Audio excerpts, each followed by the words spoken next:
Davam edək əziz tamaşaçılar. Almaniyada işsizlik səviyyəsi son illərin ən yüksək həddinə çatıb. Rəsmi məlumatlara görə bu göstərici pandemiya dövründən bəri ilk dəfə bu qədər ciddi artım göstərir. Sənaye sektorunda yavaşlama, texnologiya və avtomobil sahəsində ixtisarlar, eləcə də miqrasiya axını əmək bazarında təzyiqləri daha da artırıb.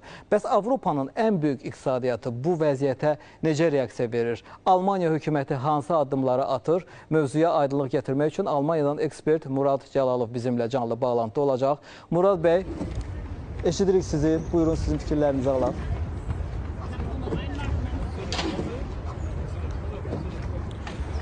...2019-cu ildə pandemiya səbəbindən Almaniyada işsizlərin səviyyəsi 2,3 milyon təşkil edilmişdi.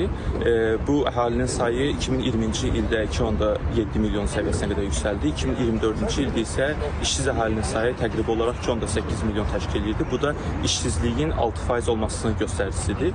Amma Almaniyanın şərqi qərbinə nisbətən daha da vəziyyət orada gərgindir. Burada işsizliyin səviyyəsi 7,5% səviyyəsinə qədər yüksəlmişdi. Bunun əsas səbəblərindən biri pandemiya dövründə iş yerlərinin ləğv olunmasına əlaqədar olaraq insanlar iş yerlərini itirmiş oldular və ikinci ən böyük səbəbi isə hybrid, yəni həm evdən, həm işdən işləmə və ya da home office tamamilə evdən işləmək metodu tətbiq olunduğu halda artıq bunlar get-gedə aradan qaldırılır və işsizliyin səviyyəsi bu baxımdan artır. Çünki insanlar işdən çalışmağın, işləməyin tərəfində deyirlər. Amma ümumi olaraq 2025-ci ildən başlayaraq işsizlik səviyyəsi 5,6%-ə qədər enəcəyi gözlənilir. Təşəkkür edirik Murad bəy. ABŞ və Ukrayna arasında xeyli